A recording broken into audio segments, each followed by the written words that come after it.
Hello बच्चों, आज हम लोग सीख रहे हैं चक्रीय चतुर्भुज के बारे में। हमने कुछ कल सीखा था केंद्रीय। आज है अपना टॉपिक है केंद्रीय कोण। आज अपना टॉपिक है केंद्रीय कोण।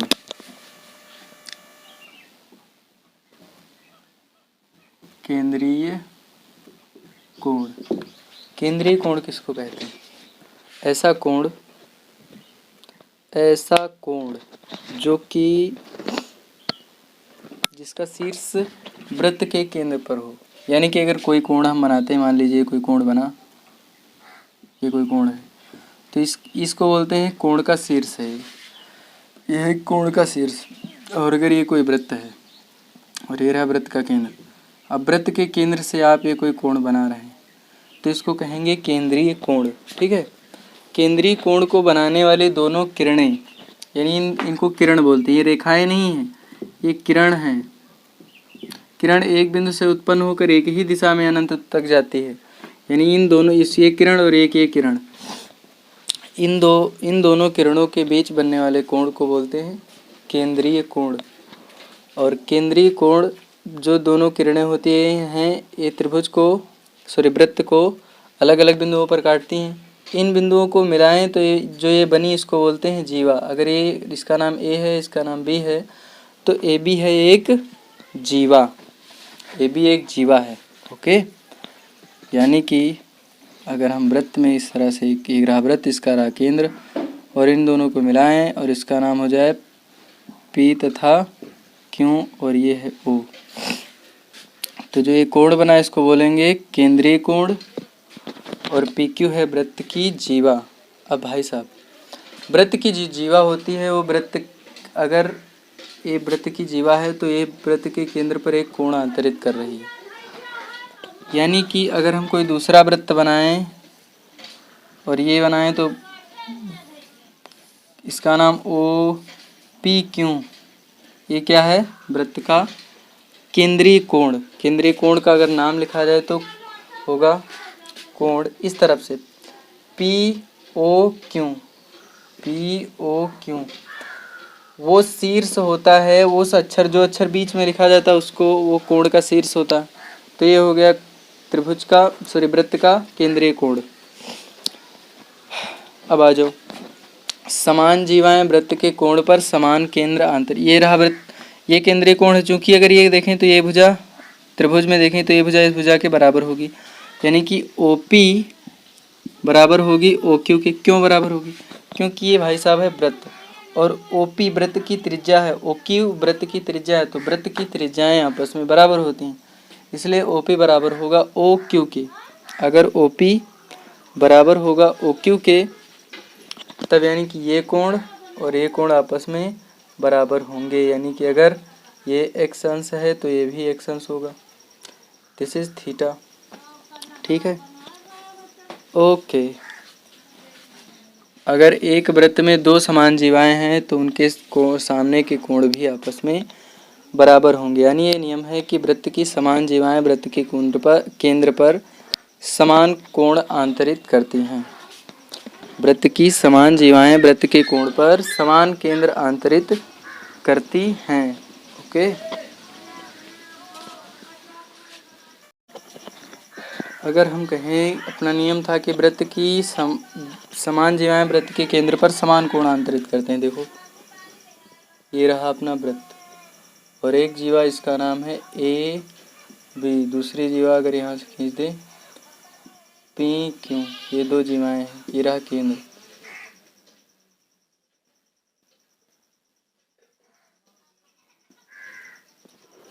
वृत्त के केंद्र पर समान कोण आंतरित करती हैं। वृत्त की अगर हम कह दें कि ए बी, यानी पहली जीवा ए बी बराबर होगी दूसरी जीवा पी क्यू के। अगर ये ऐसा बराबर, पहले तुम देखे थे त्रिभुज ओ ए बी एंड त्रिभुज ओ पी क्यू में ये भुजा इस भुजा के बराबर है। ये हमने खींचा है, जीवाएं हैं वृत्त की और ये आपस में बराबर है। और ओ ए बराबर होगी ओ पी के। और ओ क्यू बराबर होगी ओ बी। ओ बी बराबर होगी ओ क्यू के। क्यों बराबर होगी? ये सब वृत्त की त्रिज्याएं हैं, वृत्त की त्रिज्याएं हैं। अब अगर ये भुजा इस भुजा के बराबर, ये भुजा इस भुजा के बराबर, ये भुजा इस भुजा के बराबर, तो इन सब के सामने के कोण भी आपस में बराबर होंगे, अतः ये त्रिभुज एक दूसरे के बराबर हैं। अगर त्रिभुज इक्वल हैं एक दूसरे के, तो इनके कोण भी आपस में बराबर होंगे, ये थीटा होगा। ओके, सब कुछ बराबर तो कोण भी बराबर। ठीक है, अब चलो हम लोग एक्सरसाइज करते हैं इसकी। एक्सरसाइज अभ्यास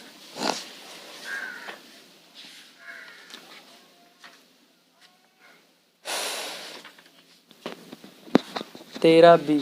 एक्सरसाइज है 13B।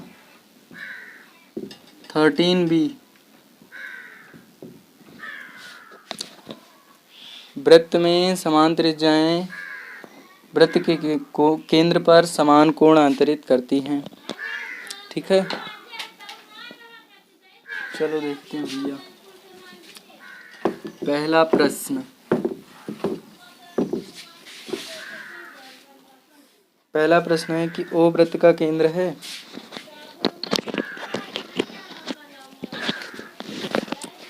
ओ वृत्त का केंद्र है।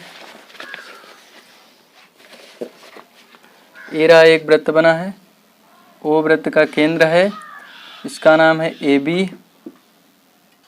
यहाँ से इसको मिला दिया गया है ए बी। यहाँ पर एक खींची गई है पी क्यू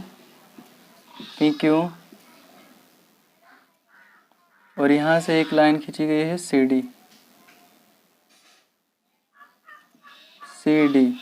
ठीक है, और कहा गया है कि ए बी यानी पहली जीवा ए बी बराबर है पी क्यू के, ए बी बराबर पी क्यू बराबर है सी डी के। ये तीनों भुजाएं आपस में बराबर हैं तथा कोण ए ओ बी यानी ये वाला कोण दिया गया 65 अंश, 65 अंश पूछा है। तो बताइए इस कोण का मान और इस कोण का मान क्या होगा। तो अभी हम लोगों ने सीखा कि वृत्त में समान लंबाई की जीवाएं वृत्त के केंद्र पर समान कोण अंतरित करती, यानी कि अगर ये जीवा इस जीवा के बराबर है तो जितना कोण ये जीवा बना रही, तो ये जीवा एक ही कोण वृत्त के केंद्र पर बना रही है और इसका मान है 65 डिग्री। अगर ये 65 है तो ये भी कितना होगा, 65 डिग्री होगा, और ये भी 65 डिग्री होगा। तो लिखेंगे चूंकि वृत्त की जीवाएं वृत्त के केंद्र पर समान कोण अंतरित करती हैं, इसलिए कोण ए ओ बी बराबर होगा कोण पी ओ क्यू बराबर कोण सी ओ डी, और ये बराबर में हो जाएगा 65 अंश। आंसर यही अपना आंसर है। चलो आगे चलते हैं सवाल नंबर 2 पर। आप किताब से देख देख के सवाल मैच कर सकते हैं। सवाल नंबर 2, पार्श सवाल पढ़ लीजिएगा। पार्श चित्र में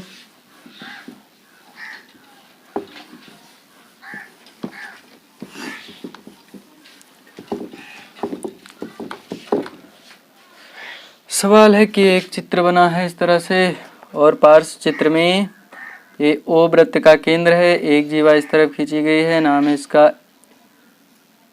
ए बी, और दूसरी जीवा इस तरह से खींची गई है सी डी, और ए बी की लंबाई जो दी है ए बी बराबर दिया गया है इसमें 2.5 सेंटीमीटर, और इसमें भाई साहब कोण ए ओ बी बराबर है कोण सी ओ डी के, यानी कोण ए ओ बी यानी ये वाला कोण इस कोण के आप बराबर है। अब देखने में भले ही ना लगे ये कोण आपस में बराबर, लेकिन ये किताब में सही बना है चित्र, तो ये कोण इस कोण के बराबर है। और जीवा ए बी की लंबाई ये दी है 2.5 सेंटीमीटर। अगर इसकी लंबाई 2.5 सेंटीमीटर और ये कोण आपस में बराबर है, तो चूंकि एक नियम है कि वृत्त की समान जीवाएं वृत्त के केंद्र पर समान कोण अंतरित करती हैं। लेकिन अगर वृत्त के केंद्र पर समान कोण बन रहे हैं तो उन दोनों जिन जीवाओं द्वारा ये कोण समान कोण बनते हैं वह जीवाएं भी आपस में बराबर होती हैं। यानी जो अगर ये कोण जितना है उतना ही ये कोण है। मान लीजिए ये एक संस है तो ये भी एक संस है। अगर ये एक संस है तो फिर जितनी लंबाई इसकी ए बी की है उतनी ही लंबाई सी डी की होगी। यहाँ पर लिखेंगे चूंकि समान केंद्रीय कोणों द्वारा बनाई गई जीवाएं भी समान होती। समान केंद्रीय कोणों द्वारा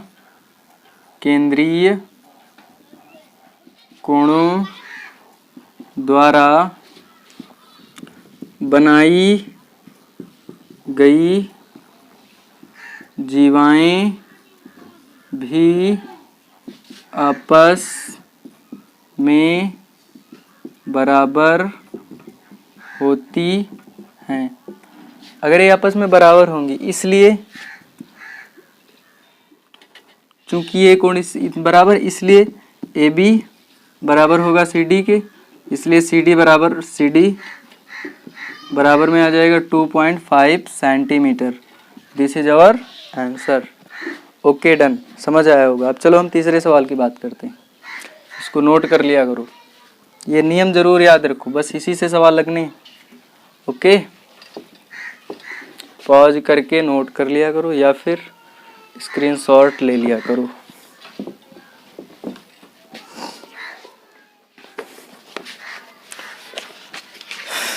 सवाल नंबर 3 की बात करते हैं। फिर ओ वृत्त का केंद्र है, यानी ये रहा वृत्त, इसका केंद्र है ओ। सवाल में लिखा वृत्त के अंतर्गत एक वर्ग बनाया गया। वृत्त के अंतर्गत एक वर्ग बनाया गया, तो हमने भी एक वर्ग बना लिया। वर्ग का नाम ए बी सी डी है, ए बी सी डी। वृत्त के केंद्र वर्ग की भुजा द्वारा, क्वेश्चन है ये, पूछा है कि वर्ग की भुजा द्वारा केंद्र पर बनाया गया कोण, केंद्र पर बना कोण बराबर क्वेश्चन मार्क। यानी एक वृत्त की जो भुजा होगी वो वृत्त के केंद्र पर कितने अंश का कोण बनाएगी, यही पूछा गया। चलो लगाते हैं। देखो ये कुछ इधर वृत्त का केंद्र, ये रही वर्ग की भुजा। अगर वर्ग के बारे में बात करें हम, वर्ग इंग्लिश में बोलते हैं स्क्वायर। स्क्वायर में होता क्या है? स्क्वायर में होता है कि स्क्वायर की प्रत्येक भुजा आपस में बराबर होती, यानी ये इसके बराबर, ये इसके बराबर, ये इसके बराबर, चारों भुजाएं आपस में बराबर होती हैं और ये प्रत्येक कोण 90 अंश का होता। लेकिन यहाँ कोण की नहीं बात हो रही, भुजा की। चूंकि अगर ये भुजा इस भुजा के बराबर, ये भुजा आपस में बराबर है, तो ये चारों भुजाएं वृत्त के केंद्र पर समान कोण अंतरित करेंगे। चूंकि वृत्त के केंद्र पर संपूर्ण कोण कितना बनता है? एग्जैक्टली 360, कितना? 360 अंश का। तो लिखेंगे कैसे? चूंकि सॉल्यूशन, इसका हल कैसे लिखेंगे? चूंकि वर्ग की सभी भुजाएं आपस में बराबर होती हैं। अगर वर्ग की भुजाएं आपस में बराबर होती हैं तब सभी भुजाओं द्वारा बनाए गए कोण बराबर होंगे, तब चारों भुजाओं द्वारा बनाए गए केंद्रीय कोण आपस में बराबर होंगे, आपस में बराबर होंगे। चारों कोण आपस में बराबर होंगे, यानी कि चित्र से अगर हम कहें तो एक इसको O मान लेते हैं, कोण AOB, दूसर का अगर इसको इससे मिलाओगे तो कोण BOC बराबर कोण COD बराबर कोण DOA। और ए बराबर मान लिया x, माना, यहाँ लिख लो माना, यानी x। अब चूंकि वृत्त के केंद्र पर बना समपूर्ण कोण 60 अंश का होता है। अगर ये 60 अंश का होता है, इसलिए x प्लस x यानी इन चारों को जोड़ेंगे, इन चारों को जोड़ेंगे। ऐसे पहले एक बार लिख लो, कोण ए ओ बी प्लस कोण बी ओ सी प्लस कोण सी ओ डी प्लस कोण डी ओ ए बराबर 360 अंश। x अंश प्लस x अंश प्लस x अंश प्लस x अंश बराबर 360 अंश। तो 4x अंश बराबर 360 अंश। यहाँ से देखो x का मान हो जाएगा 4, उस तरफ जाएंगे 360 अंश बटे 4, तो 4 का नम 4, 4 नवैया 36, 1 0। x का मान यहाँ से आ जाएगा 90 अंश। यानी कि प्रत्येक भुजा द्वारा जो ये कोण बनाया जाएगा वो कितना होगा, 90 अंश होगा। ओके, तो इस तरह से वर्ग की प्रत्येक भुजा द्वारा वृत्त के केंद्र पर बनाया गया कोण 90 अंश होगा। Thank you. चलो अगला क्वेश्चन करते हैं हम लोग। नोट कर लिया, मिटा दूं? ओके, चलो आगे देखते हैं। हमारा अगला प्रश्न है कि एक वर्ग के अंदर एक समबाहुभुज बनाया गया, एक समबाहुभुज बनाया गया है जो वर्ग की भुजा पर 60 अंश का कोण अंतरित करता है। तो बताइए कि बहुभुज में कितनी भुजाएं हैं। यानी ये अपना एक वृत्त है और इसके अंतर्गत एक बहुभुज बनाया गया, समबाहुभुज, समबाहुभुज। इन तीनों शब्दों को अलग देखो। सम मीन्स समान, बहु मीन्स बहुत सी, बहुत, भुज मीन्स भुजाएं।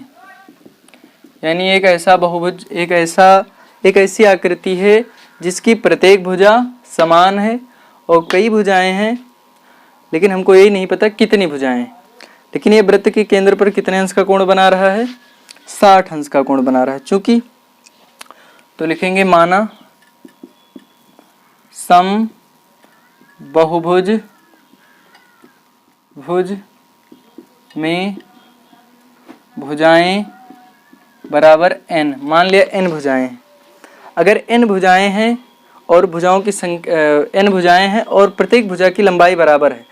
अगर भाई साहब ये रहा, आपने मान लीजिए एक भुजा हमने बनाई, तो ये और दूसरी भुजा इस तरह से बनाई और इसकी लंबाई आपस में बराबर है, तो ये दोनों वृत्त के केंद्र पर समान समान कोण अंतरित करेंगे। अगर ये वृत्त का केंद्र रहा O, तो जो ये कोण बनेगा और ये कोण बनेगा और दूसरा ये कोण बनेगा, तो इनके जो कोण होंगे, चूंकि ये जीवाएं हैं वृत्त की जीवाएं वृत्त के केंद्र पर समान कोण अंतरित करती हैं। समान जीवाएं वृत्त के केंद्र पर समान कोण अंतरित करती हैं। ये एक बहुभुज बनने वाला है। इनकी प्रत्येक भुजा जो भी बनेगी वो सब आपस में बराबर होगी। तो अगर भुजा की लंबाई बराबर है तो प्रत्येक भुजा द्वारा वृत्त के केंद्र पर बनाया गया कोण भी आपस में बराबर होगा। तो यानी ये कोण इस कोण के बराबर होगा। तो इस तरह से जितने भी कोण बनेंगे वो सारे कोण आपस में बराबर होंगे। तो समबाहुभुज में भुजाओं की संख्या n, इसलिए कोण बराबर, इसलिए कोण बराबर कितने बनेंगे, इसलिए n कोण बनेंगे। इसलिए बनने वाले कोण बराबर n। चूंकि एक कोण या एक भुजा द्वारा बनाया गया कोण, ऐसे लिखेंगे, एक भुजा द्वारा बनाया गया कोण बराबर है 60 अंश। एक्चुअली में इस लाइन का कोई मतलब ही नहीं रहने वाला, क्योंकि एक भुजा द्वारा बनाया गया कोण 60 अंश है। कुल कितनी भुजाएं हैं, n भुजाएं हैं, तब n भुजाओं द्वारा बनाया गया कोण बराबर 60 इंटू n बराबर 60n, 60n, यानी ये हो जाएगा 60n। तब चूंकि वृत्त के केंद्र पर बना कोण बराबर 360 अंश होता। बना कोण या कह लियो संपूर्ण केंद्र का संपूर्ण कोण कितना है 60 अंश। अगर संपूर्ण कोण 60 अंश है तब 60n, चूंकि ये 60n 60n में पूरा कोण बढ़ जाएगा तो 60n बराबर में 360 अंश के हो जाएगा। तो n बराबर 360 अंश बटे में 60 से 0 6 का नाम से 6 रंग 36 यानी 6। n का मान कितना आ गया 6। अतः बहुभुज में भुजाएं कितनी होंगी लिखेंगे अतः सम बहुभुज में भुजाएं बराबर 6। This is our answer. अतः समबाहुभुज में कितनी भुजाएं होंगी 6 भुजाएं होंगी। ये आप समझ में आए। इस तरह से हमारी एक्सरसाइज खत्म हो जाती समाप्त होती है और हम लोग अगले एक्सरसाइज पर चलते हैं। 13C हम लोग अगले एक्सरसाइज सीखते हैं जिसका नाम है 13C। ओके, इसमें आपको बताना है कि भाई साहब बताइए चक्रीय चतुर्भुज के बारे में। यह है एक्सरसाइज 13C। इससे पहला प्रश्न है, तो पहला प्रश्न अगर आप किताब में देखेंगे तो उसमें लिखा है कि पार्श्व चित्र में ओ वृत्त का केंद्र है, इसके अंतर्गत बने चक्रीय चतुर्भुज के चतुर्भुजों के नाम लिखिए। तो सबसे पहले जानते हैं चक्रीय बिंदु क्या होता है, उसके बाद में हम सीखेंगे चक्रीय चतुर्भुज। तो देखिए जो अपना वृत्त है ये क्या रहा अपना वृत्त। इस वृत्त का दूसरा नाम है चक्र, इसको हम चक्र भी कहते हैं क्योंकि चक्र और वृत्त का जो शेप है वो समान होता। तो ये वृत्त को चक्र बोलते हैं और इस पर जो भी बिंदु स्थित होंगे इन्हें हम लोग कहेंगे चक्रीय बिंदु। यानी इस पर ही स्थित वृत्त की परिधि पर स्थित बिंदु को हम लोग कहते हैं चक्रीय बिंदु। वृत्त के परिधि पर स्थित बिंदु को हम कहते हैं चक्रीय बिंदु। इसके अलावा जैसे ये बिंदु ये चक्रीय बिंदु नहीं है, इसका नाम जो भी ये अंतः चक्रीय बिंदु है। अगर कोई बाहर स्थित है तो इसको बोलेंगे बाह्य चक्रीय बिंदु। चक्रीय बिंदु उसी को बोलेंगे जो केवल वृत्त की परिधि पर है। और ये अगर हो गए तो चक्रीय बिंदु, यानी वृत्त की परिधि पर स्थित चक्रीय बिंदुओं को चक्रीय बिंदु कहते हैं। अब कोई ऐसा चतुर्भुज जिसका प्रत्येक शीर्ष वृत्त पर स्थित हो तो उसे कहेंगे चक्रीय चतुर्भुज। जैसे इसको और इसको मिला दिया जाए तो ये जो बनने वाला है 1 2 3 4 भुजाओं से ये एक है अपना चक्रीय चतुर्भुज। अब जो पहला क्वेश्चन है इसमें चक्रीय चतुर्भुज का नाम लिखना। तो इसका चक्रीय चतुर्भुज का नाम आप देखें कौन कौन से शीर्ष हैं जो चक्र पर स्थित है। तो ए चक्र पर स्थित है, बी चक्र पर स्थित है, सी चक्र पर स्थित है और डी चक्र पर स्थित है। ई चक्र पर नहीं स्थित, इसलिए चक्रीय चतुर्भुज नहीं होगा। इसलिए अगर हम चक्रीय चतुर्भुज का नाम लिखें चक्रीय चतुर्भुज तो होना है ए, उसके बाद में बी, उसके बाद में सी और डी। ये है चक्रीय चतुर्भुज, ना कि वो। और जो तो इस तरह से हम चक्रीय चतुर्भुज का नाम लिख सकते हैं। दूसरे प्रश्न पर आ जाओ। तो जो दूसरा क्वेश्चन है अपना इसमें चक्रीय बिंदुओं के बारे में बात करना। तो चक्रीय बिंदु की बात करें, चक्रीय बिंदु है A comma B comma F comma E, ये चक्रीय बिंदु हैं। सी डी चक्रीय बिंदु नहीं है। सी जो है अंतः चक्रीय बिंदु है जबकि डी बाह्य चक्रीय बिंदु, ये चक्रीय बिंदु नहीं है। तो इस तरह से हमने 2 प्रश्नों को हल कर लिया बहुत ही आसानी से, और आप इन्हें देख सकते हैं और इसको हल करने का प्रयास करें। ओके,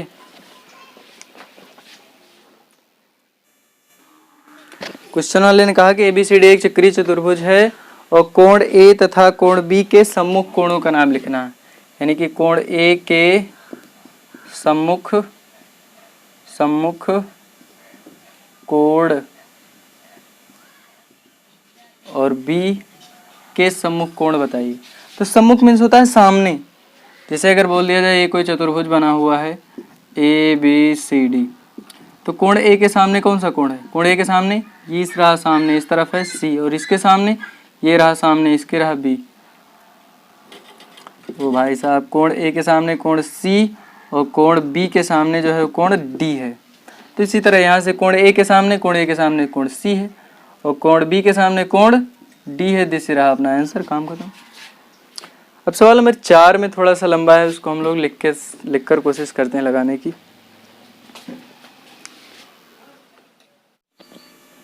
अपना चौथा प्रश्न है यानी लास्ट प्रश्न अपना है, इसमें T for true and A for false, true false बताने हैं, यानी सत्य और असत्य ज्ञात करना है। ठीक है, सत्य असत्य। ये रहा अपना एक चतुर्भुज, सॉरी एक है वृत्त, इसमें बनाया गया है एक चतुर्भुज ए बी सी डी से एक बना है चक्रीय चतुर्भुज। इसके अलावा बिंदु ई है, बिंदु एफ है, इनसे संबंधित इसमें कुछ कथन दिए गए हैं जिनमें हमें सत्य और असत्य छांटने हैं। तो पहला कथन है कि बिंदु ए बी सी डी देख लेते कहाँ पर है, ए बी सी और डी चक्रीय बिंदु हैं। तो हाँ, ए भी चक्र पर है, बी भी चक्र पर स्थित है, सी भी चक्र पर है, डी भी है, इसलिए ये जो पहला कथन है ये ट्रू है। क्या है? ट्रू है। पहला कथन ट्रू है यानी कि सत्य है। दूसरा कथन है ए बी सी डी व ई चक्रीय बिंदु नहीं है। तो ए चक्रीय बिंदु है, हाँ, बी भी है, हाँ, सी भी है, सही है, डी भी है, ठीक, लेकिन ई चक्रीय बिंदु नहीं है, अतः ये कथन सत्य, ये भी कथन सत्य है, ये चक्रीय बिंदु नहीं है। अगर ई चक्रीय बिंदु होता तो ये कथन गलत हो जाता, लेकिन ई जो है चक्रीय बिंदु नहीं है, अतः यह कथन भी सत्य है। तीसरे कथन की बात करते हैं, A B C D E व एफ चक्रीय बिंदु नहीं है। तो देखते हैं, ए तो चक्रीय बिंदु है, बी भी है, सी भी है, डी भी है, ई नहीं है, जबकि ई यहाँ शामिल है, ई चक्रीय बिंदु नहीं है और एफ है, अतः ये भी कथन सत्य है कि ये सारे बिंदु चक्रीय बिंदु नहीं हैं। आ जाइए चौथे कथन की बात करते हैं, कोण ए बी सी, कोण ए बी सी यानी इस कोण की बात हो रही, जो अक्षर बीच में लिखा होता है वही कोण का शीर्ष होता है। तो यहाँ पर बी बीच में है, इसलिए ये वाला जो कोण होगा ये शीर्ष होगा। तो इस कोण का सम्मुख कोण डी है, तो इसके सामने हम आंखें मूंद के जाएंगे तो कहाँ पहुँचेंगे? डी पर पहुँचेंगे, अतः ये कथन सत्य है। ये भी कथन सत्य है, कोण ए बी सी के सम्मुख कोण डी है। आज पांचवें कथन की बात करते हैं, चतुर्भुज बी सी डी ए, चतुर्भुज बी सी डी ए यानी एक हिसाब से यही चतुर्भुज की बात हो रही है, बी सी डी ए एक चक्रीय चतुर्भुज नहीं है, तो ये गलत है, यानी ये इसे लिखेंगे फॉल्स है। क्यों? ये भी तो एक चक्रीय चतुर्भुज ही तो है, बी भी चक्र पर है, सी भी चक्र पर है, डी भी चक्र पर है और ए भी, तो यह एक चक्रीय चतुर्भुज है, अतः कथन नंबर 5 फॉल्स है, असत्य है। छठे की बात करते हैं, चतुर्भुज ए बी सी डी एक चक्रीय चतुर्भुज है, ये चतुर्भुज का साइन है, यहाँ लिखे नहीं चतुर्भुज, ये चतुर्भुज का साइन है चतुर्भुज का। ए बी सी डी एक चक्रीय चतुर्भुज है, तो देखते हैं ए बी सी डी एक चतुर्भुज है जिसके चारों शीर्ष वृत्त पर हैं यानी चक्र पर हैं, अतः ये चक्रीय चतुर्भुज है। तो ये कथन ट्रू है यानी सत्य है। कोण बी के सामने का कोण सी है, तो कोण बी के सामने तो भाई साहब कोण डी है, कोण बी के सामने कोण सी नहीं है, यानी कि ये कथन फॉल्स है। तो इस तरह से सारे कथन, पहला कथन ट्रू, दूसरा कथन ट्रू, तीसरा ट्रू, चौथा भी ट्रू, पांचवा फॉल्स है और सातवां फॉल्स है। बाकी सारे कथन सत्य हैं, 5 और 7 असत्य हैं जबकि अन्य सभी सत्य हैं। इस तरह से हमारी एक्सरसाइज 13C समाप्त होती है। हम लोग अगले दिन सीखेंगे 13D। Thank you.